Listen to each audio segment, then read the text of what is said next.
All right, so Jeremiah chapter 29. I imagine that even if you have never read the Bible before, you may have heard at least a portion of what George read, in particular verse 11. It's a very popular verse. I know the plans I have for you, declares the Lord, plans to prosper you.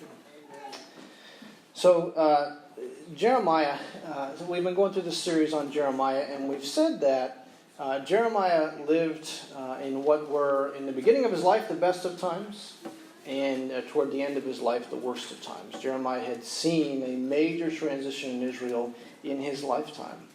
And so Jeremiah had the fortunate or unfortunate experience of preaching to the Israelites before they went into exile to compel them to change. But when they did not repent and change, Jeremiah also preached to them from exile. And so when Jeremiah preaches to them from exile, the form and the content of his message changes a bit. And so chapter 28 and 29, there is a change of tone because Jeremiah is no longer preaching to people who are about to go into exile. He's preaching to people who are already there. And so it's kind of like talking to someone before they go to jail and then after they go to jail, right? And before jail, you say, you need to stop this, right? You keep doing this, you're going to get caught. Things will not go well with you if you continue this way. But once they're locked up, you're warning, stop, and you say, I told you so. You may not say that. But you say things like, well, where do we go from here? Do you see now what you need to change? But it's more than that, too. Because when someone's in jail, you also want to offer hope that what they have done to get there is not irreparable. So you could tell an inmate all the things they need to do in order to get out of jail and back into the real world, but if they feel like they have forever ruined any future for themselves, they will not have the emotional energy to do what needs to be done. And so in chapter 29, Jeremiah's tone changes from what it was before. Jeremiah's preaching before chapter 29 is very much a warning. It's a call to change and change quickly before you get locked up. But starting in 29, or really in 28, the exile Jeremiah warned of has begun. So the message before exile is repent and change, or you're going into exile. But the message after exile is God still has great plans for you, but you must learn to live by your faith in the exiled land you are now in. And so for this reason, the latter part of Jeremiah, I think, is particularly helpful, a particularly helpful passage or a section of Scripture for Christians in America today. Why? Because the latter half of Jeremiah's message is to God's people who find themselves in a land of unbelievers. And so I've titled this lesson today, Living as Believers in a Land of Unbelievers, which I think is very applicable to us today. So as a lead into that, something you may not know about, and I didn't know until some time ago, is that when the Israelites actually went into exile, as Jeremiah warned of, there were actually two waves of immigrations from Jerusalem to Babylon. And so this would have been the 6th century BC, roughly. And we know that the ultimate migration happened in 587 BC, when the temple was destroyed and the city was leveled and Nebuchadnezzar carried off... But before then, Nebuchadnezzar came and surrounded Jerusalem. He took some of the temple ornaments to be placed in the Babylonian temple, and he took with him on that first wave of exile 10,000 men. And the men that Nebuchadnezzar chose to take with him, he chose very strategically. You can think of them as the best of the best in Jerusalem. Okay? They were the professional class. They were the most physically capable. They were the most handsomely attractive. They were the most educationally qualified. They were the people who would have been the front runners in the various sectors of Israeli life. Nebuchadnezzar wanted to take people from Israel who could, if properly trained, be an asset to his growing empire.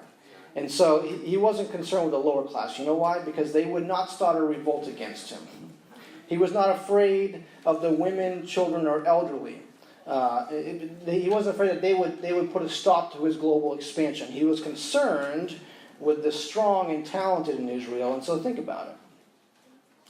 When one nation takes over and conquers another nation, there are always two ways that the ruling king can ensure that his POWs are never a threat to him again. Two ways. Are you ready? The first way is he can take their land and kill their bodies. Kill them. Take your land, no longer a threat. But the second thing he can do is he can take their land and kill their spirits. So Nebuchadnezzar kept these 10,000 captives alive as prisoners of war, but he had every intention of killing the Israel in Israel. Does that make sense? Yes. Okay. These 10,000 men were moving to Babylon to be Babylonized. Just made up a word there. Okay. They were to become Babylonian. Okay? So the Babylonization process, if we want to call it that, can be found in the first chapter of the book of Daniel. So Daniel and Jeremiah were contemporaries. And so, in fact, Daniel, Shadrach, Meshach, and Abednego, you remember them? Yes. They were 4 of the 10,000. Okay? And so here's what it says in Daniel chapter 1 regarding these 10,000 recruits. In the 3rd year of the reign of Jehoiakim, king of Judah, Nebuchadnezzar, king of Babylon, came to Jerusalem and besieged it. Okay? And the Lord delivered Jehoiakim, king of Judah, into his hand, along with some of the articles from the temple of God. These he carried off to the temple of his God in Babylonia and put in the treasure house of God. Then, verse 3, the king ordered Ashpenaz, chief of his court officials, to bring into the king's service some of the Israelites from the royal family and nobility. Young men without any physical defect, handsome, showing aptitude for every kind of learning, well-informed, quick to understand, and qualified to serve in the king's palace. He was to teach them the language and literature of the Babylonians. The king assigned them a daily amount of food and wine from the king's table. They were to be trained for 3 years, and after that they were to enter the king's service. So these 10,000 recruits were brought to Babylon and forced into 3 years of basic training. 3 years! You thought you had it bad in the Marines, right? And their basic training involved, did you hear it? Learning a new language and becoming experts in the Babylonian literature, including its stories, mythologies, histories, and worldview. So Nebuchadnezzar's goal was in 3 years' time to totally kill the Israel in Israel. And what we find in Daniel chapter 3 is the first major test of these new recruits. What happens in Daniel 3 is that Nebuchadnezzar has an image of gold created that was, get this, 90 feet high by 9 feet wide. And that thing was as tall as a 9-story building. I mean, no building in Laconia, to my knowledge, is that tall. So Nebuchadnezzar builds this giant statue, idol made out of gold, and when it's complete, he calls all of his leading officials together and he says, all right, guys, this is the moment we've all been waiting for. If we've done our job in the past 3 years, then every one of these recruits should pass this test. And for those who do not pass this test, we're going to throw them into the furnace and do away with them. And what's interesting is that the recruits are not just from Israel. So Nebuchadnezzar, during the time, was capturing many different nations. And so in Daniel 3 it reads, the herald loudly proclaimed, nations and peoples of every language, all of you. It could be thousands upon thousands of new recruits. This is what you're commanded to do. As soon as you hear the sound of the horn, flute, zither, lyre, harp, pipe, and all kinds of music, you must fall down and worship the image of gold that King Nebuchadnezzar has set up. Whoever does not fall down and worship will immediately be thrown into a blazing furnace. And if you've read this story before, you know that only 3 of the thousands of recruits refused to worship the idol. And they were Shadrach, Meshach, and Abednego. Remember that? Okay. So this is the context of the first wave of exile that Jeremiah writes to. In fact, Jeremiah 29 was written to these first wave of people. Shadrach, Meshach, and Abednego, and Daniel probably heard this letter. Okay. So today I want to examine the three common avenues believers take in their quest to live as believers in a land of unbelievers. I want to talk about three avenues of living as believers in a land of unbelievers, only one of which is the acceptable avenue. And so here they are. So each week I try to talk to two audiences, because I think there's generally two audiences here. I try to preach to those of you who have been Christians for many years, and I try to preach to those of you who are new to faith and are hearing these things for the first time. And so each week I have both of you in mind as I think through a passage. But if I'm honest, our passage today leans heavily to the side of those who have been Christians for many, many years. And so I hope if you're new to faith this morning that you find something to grow from today. But this is a passage of Scripture that I believe is most informative for long-time believers. And so the three avenues of living as believers in a land of unbelievers are the separation avenue, assimilation avenue, and then the last one is incarnation avenue. So I want to talk about those three things. Separation avenue. Separation avenue is the avenue that the false prophet Hananiah advised these recruits to take in the previous chapter, chapter 28. So listen to what Hananiah said. He said, this is what the Lord Almighty, the God of Israel, says, I will break the yoke of the king of Babylon. Within 2 years, I will bring back to this place all the articles of the Lord's house that Nebuchadnezzar, king of Babylon, removed from here and took to Babylon. And I will also bring back to this place Jehoiakim, son of Jehoiakim, a king of Judah, and all the other exiles from Judah who went to Babylon, declares the Lord, for I will break the yoke of the king of Babylon. So that's Hananiah's prophecy. Hananiah prophesied to these 10,000 exiles that their time in Babylon would be short-lived. 2 years. Did you hear that? 2 years. So he says, within 2 years I'll bring back to this place all the articles of the Lord's house. So think about it. When you know that your stay in a place will be short-lived, like Hananiah prophesied, the community of faith will tend toward two responses. Are you ready? The community of faith will, first of all, spend most of their time talking about their upcoming departure. Right? We're leaving soon, guys. Get ready. Be ready. Don't get distracted. It won't be long now. Okay? So the community of faith will spend most of their time talking about their upcoming departure. And then secondly, if we know we're leaving soon, the community of faith will see little sense in engaging the community they're a part of because they know they're leaving it soon. So listen, everyone, don't bother with school boards and politics and business and building new things in the city because we're going to be gone soon. You're wasting your time. Just get ready to leave, right? And so I think there's a strong tendency in churches today to make Hananiah our prophet. In fact, he used to be mine.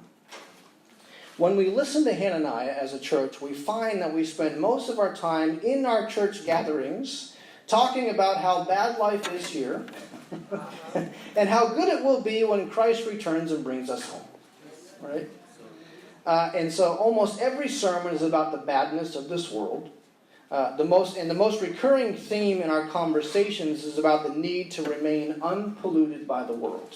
Stay away from this, stay away from that. We have long lists of things to do and not do when Hananiah is our prophet. But secondly, when we listen to Hananiah, we see little sense in engaging the community around us and instead see all of the activity of community life as just killing time till quitting time. So it won't really matter in the end because it's not spiritual, right? And so this view is usually combined with a very ancient Greek way of thinking about the world and about God. The world is bad. Our bodies are bad. Heaven is where we will finally escape from this bad place. The world will blow up and one day be no more, so don't put any energy into it. Okay? And again, this is this is an ancient Greek way of thinking and not a biblical one. So one of the things that happens over time, as God's people develop a reputation of separation in their communities, is that their communities do not include them in discussions of great importance. Because they wonder what, if anything, the community of faith contributes to the welfare of their city. I mean, they're all over there. We hardly see them. They're serious about their worship services, but what they do for us, I don't know. Right? It's a sort of a separation theology. And so let me give you a brief example of how I think I saw this a number of years ago. Early part of 2015, I attended one of our monthly Lakes Region pastors' fellowships, made up mostly of Protestant ministers from various denominations in the Lakes Region. And so for this particular pastor's meeting, we invited Eric Adams, everybody knows Eric from the PD, to be with us and to talk to us about the heroin epidemic that he was seeing firsthand. And in particular, we wanted to know how we as pastors and ministers could help. And at the end of Eric's talk, one of the pastors asked the obvious question, so how can we help you? And Eric said something that I haven't forgotten. And he started to say something and then quickly stopped and paused for about 3 to 5 seconds and said very honestly and very sincerely, I don't know. What do you do? And when he said this, he was not asking, what ministries do your churches have that I'm not aware of? That's not what he was asking. He was asking this, what role do churches play in this community? Because I really don't know. Okay? And he was not being snark. Okay? He wasn't voicing some, atheistic agenda. He was just being honest. He genuinely did not know what role churches played in our community. And so I've come to discover, I think, that many people in Laconia believe that churches exist to offer worship services to those who feel like they need that sort of thing. But beyond that, they're not really sure what role they play. Am I the only one? All right. One of the things that has fueled this understanding, I think, is a separation theology on our own part, which says that this world and all that happens in it is ultimately of no value and is soon passing away. So let's gather together. Let's talk about how bad things are. Let's have fantastic worship services and wait for Christ to return or for Nebuchadnezzar's yoke to be broken. Does that make sense? Now, to be fair, right, so there is a part of separation theology that is right. We should keep ourselves unpolluted by the world. We must be cautious with people because bad company corrupts good morals. And it's true that Christ could return any day now. But I hope you see that there's also some blind spots in a separation stance that in some ways deadens the community of faith's influence in their community. And so another thing that tends to follow separation avenue is a masked pride which says, all of you people who are not Christians are godless and immoral, and I really can't have much to do with you unless you leave all of that, because God hates immorality in all of its forms. And the Christian who says this, the Christians who say this are usually blind to their own inner arrogance and personal confidence in how good they've been for God. And this arrogance is the exact opposite of the faith of the blind beggar who cried, Jesus, Son of David, have mercy on me.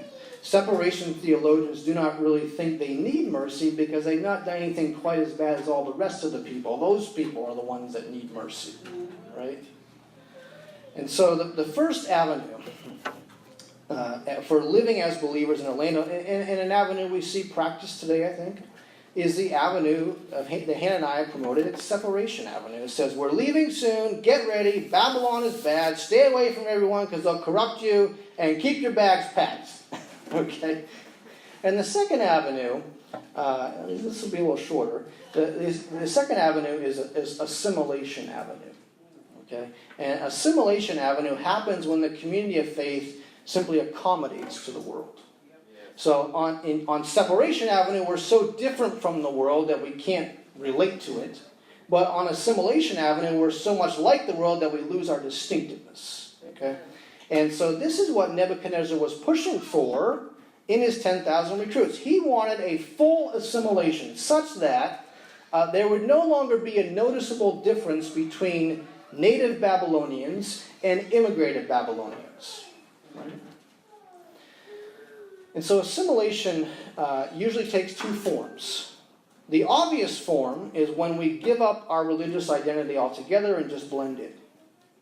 So our standards and our practices become the same as everyone else's standards and practices. You drink, we drink. You have premarital sex, we have premarital sex. You cheat on your taxes, we cheat on our taxes, right? And this is the obvious form. And for sure, Daniel, Shadrach, Meshach, and Abednego were tempted to blend in this way. But the second form of assimilation is more subtle and therefore, I think, more common. It happens when we hold on to our religious beliefs, but we segregate them to certain places and certain times. And so the West, that includes us, the West as a general rule, has done this by creating, over a couple centuries of time, a secular religious divide, which allows us to classify some things in our life as secular and some things as religious, and the two never talk. And because they don't talk, they don't influence each other. And so consequently, our secular activity in the world often looks just the same as everyone else's secular activity in the world, with the exception that we try not to commit any obvious sins. Okay? And so an example of this would be venturing out with your small group to serve people on a Sunday afternoon and reporting to work the next day as an attorney, where all day long you search for loopholes in contracts whereby your clients can get out of the promises they made to other people. Does that make sense? This is a form of assimilation because we've created sectors of society wherein assimilation is acceptable. It's acceptable in some places. And so you may be thinking to yourself, well, I don't see how that's assimilation, and I don't imagine that it's had any grand effect on us. But consider what these people said, I think. Historian Sidney Mead, he said, this internalization or privatization of religion is one of the most momentous changes that has ever taken place in Christendom. Nancy Percy, in her book Total Truth, said, the secular religious divide has resulted in a fractured or fragmented life with our faith firmly locked in the private realm of church and family, where it rarely has a chance to inform our life and work in the public realm. And then she went on to say this.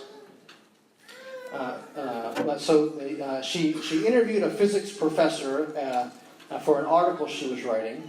And the professor was a sponsor for a well-known campus ministry at a large secular university. And she asked him in the interview to explain a Christian perspective on his field, and especially on the new physics of relativity theory and quantum mechanics. And to her dismay, the professor had nothing to offer. She said, the exact words he used are branded into my memory. He said, quantum mechanics is like auto mechanics. It has nothing to do with my faith. And she closed a section of her book by saying that we have to reject the division of life into sacred secular. This dichotomy in our own minds is the greatest barrier to liberating the power of the gospel across the whole of culture today. So folks, Christianity is not just about personal faith and morality. Christianity is an entire worldview. And a worldview functions in our lives as a unified, overarching system of truth that applies to everything from social issues, history, politics, anthropology, and all other subject areas.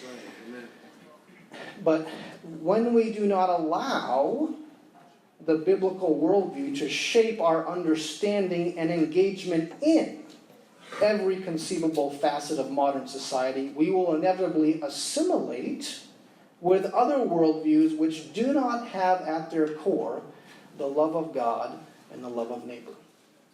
And so I think it's clear to conclude that our modern society has been shaped not by the love of God and the love of neighbor, but by what will lead to the greatest personal gain or the greatest personal pleasure, even at the expense of our neighbors. Right? So do you see the problem with assimilation? Daniel, Shadrach, Meshach, and Abednego would be fully immersed in the industry of Babylon, and had they also adopted an assimilation mentality, they would have rendered themselves indistinguishable from the rest of the Babylonian workforce. So, Separation Avenue separates us so much from the world that we have no input. Assimilation Avenue unites us so much with the world that we have no influence. So what then is the third avenue? The third avenue is Incarnation Avenue. So Hananiah would have us separate. Nebuchadnezzar would have us assimilate. But Jeremiah would have us incarnate. And so let's read again a section of what George read. Jeremiah 29, starting in verse 4. This is what the Lord Almighty, the God of Israel, says. It says to all those I carried into exile from Jerusalem to Babylon. Build houses and settle down. Plant gardens and eat what they produce. Marry and have sons and daughters. Find wives for your sons and give your daughters in marriage, so that they too may have sons and daughters. Increase in number there, do not decrease. Also, seek the peace and prosperity of the city to which I have carried you into exile. Pray to the Lord for it, because if it prospers, you too will prosper. Jump down to verse 11. For I know the plans I have for you, declares the Lord. Plans to prosper you and not to harm you. Plans to give you hope and a future. So Jeremiah said three things here that are very important to us. He said, first of all, settle down. Live life there. Build homes. Find work. Build a life.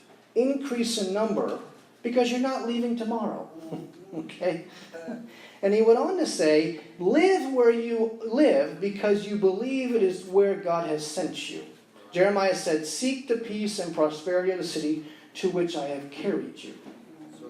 Now this is very humbling to think about, because the Israelites could never have walked down the streets of Babylon saying to themselves, I can't believe you people live like this. God, what's wrong with these people? You know why they couldn't say that? Because God carried them there. And why did God carry them there? Because they were filthy, wretched sinners. That's why. Right? And now they're going to walk down the streets of Babylon looking down on them for being filthy, wretched sinners? I don't think so. And what God wanted the Israelites to see was that although they were distinctively different than the Babylonians, they were in Babylon in part because they were just like them. Amen. And in this way, folks, every Christian, when we hear about the bad things that happen in Laconia, ought to confessionally say to ourselves, oh, but for the grace of God, I would be a headline too. Okay. Jeremiah said, settle down in the city. And then he said, seek the peace and prosperity of the city. So the Israelites were to be resident aliens in Babylon. They were exiles. They were pilgrims on their way somewhere else. They knew this. Babylon would never truly be home for them, just as this world is never truly home for the Christian. Okay? But the Israelites were called to seek the peace and prosperity of Babylon just as they would seek the peace and prosperity of their own land. And so, in fact, Jeremiah told them to work for Babylon's peace and prosperity. And so one of the most transforming things about being in exile must have been the fact that they were to work for the welfare of people who did not care about them or their God. And this would have been transforming because, in truth, they were told to do for Babylon what God had been doing for them all along. God had been working for their welfare even though they did not care about him. Now the Israelites were told to work for Babylon's welfare even if Babylon didn't care about them. Okay? And so in a sense, the Israelites were to act like God to the people of Babylon. They were to be the hands and feet of God to people who would likely step on them. And this, folks, is still the Christian calling. We are called to work for the welfare of our city even if the city does not care for our welfare. Why? Because Jesus came to work for our welfare even while we were still sinners. Because Jesus fought for our salvation even when we fought against him. Okay? Because Jesus refused to condemn us even as we were condemning him. Because Jesus incarnated our city rather than separating himself from it. Because Jesus suffered for us rather than coming to make us suffer. We must seek the peace and prosperity of our city, no matter its darkness, because Jesus sought for our peace and prosperity to the depth of our darkness too. Okay? We must be the hands and feet of Christ to our neighbors, even as Jesus' hands and feet served us on the cross. This is what Incarnation Avenue looks like. It thrusts us into the darkness of our city to be used by God to eradicate it, even as Jesus thrust himself into our darkness and successfully eradicated it too. We're to be the one that intervenes to the bully. Right, Carl? So I want to suggest three, as we close here, I want to suggest three specific things that we as one church can be doing to seek the peace and prosperity of our city.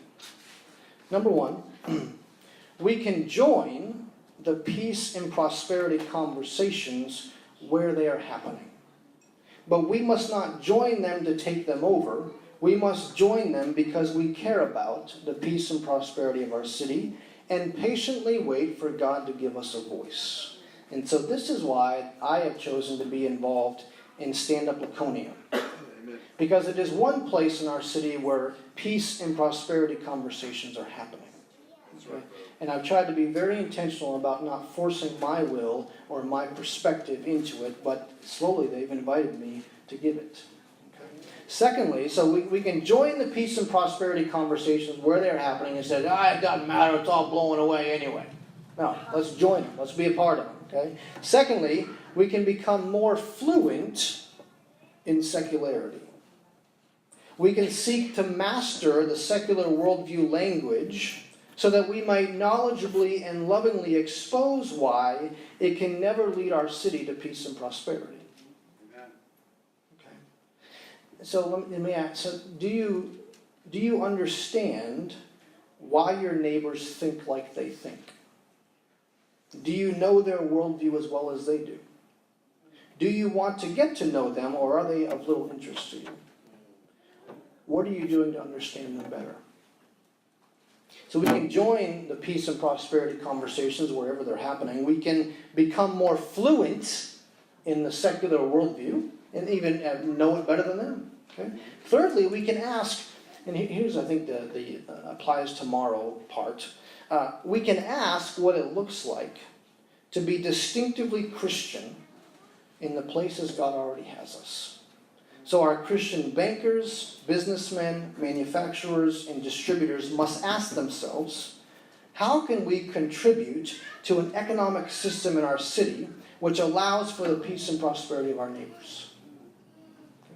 Our Christian principals, superintendents, teachers, guidance counselors, and librarians must ask, how can we contribute to an education system in our city which allows for the peace and prosperity of our neighbors? Our Christian coaches and recreation leaders must ask, how can we contribute to a recreation system in our city which allows for the peace and prosperity of our neighbors? And so this is why I am on the baseball and soccer boards in Laconia, because I want to contribute to a recreation system that allows for goodness in my city. Our Christian reporters and information distributors must ask, how can we contribute to an information system in our city which allows for the peace and prosperity of our neighbors? And then lastly, our elders and preachers must ask, how can we instruct and equip our memberships to surrender everything to the kingship of Christ in our city, such that Christ becomes king in our city through them? And then the last thing Jeremiah said, he said, first of all, settle down, seek the peace and prosperity. And the last thing he said was, pray to the Lord for it. Because if it prospers, you too will prosper. So let me ask you, do you pray for our city? Or do you just pray for those you like? Good question. Good question, yeah. As you consider the people in your path every week, do you pray for them? Do you pray for your friends? But do you also pray for the ones who continually get under your skin?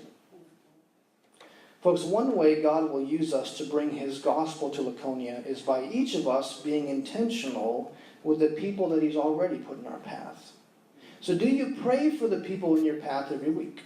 More specifically, do you pray for the people in your path every week that you don't like? That's a good one. And are you doing this, are you doing this? So, boy, living as believers in the land of unbelievers is hard. Hard. But I think Jeremiah gives us some really good guidance as to how we do that faithfully. We cannot separate and be afraid of everything. We cannot assimilate and be like everything. But we must, as Jesus, incarnate. Let's get in the dark. You don't like the justice system? Good, get in there. Become a guard, right? Incarnate. That's what Jesus did.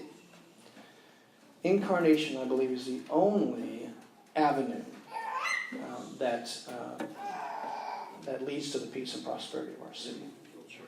So what's your next step? Okay. If you're a Christian, do you feel like you are surrendering everything to the kingship of Christ, or have you secularized some things and deified other things? Okay, is there an overlap there? Perhaps you're hearing this stuff for the first time. What's the next step for you? Perhaps you just need to understand the Bible better. Let's talk about that. Let's open the scriptures together. What is your next step?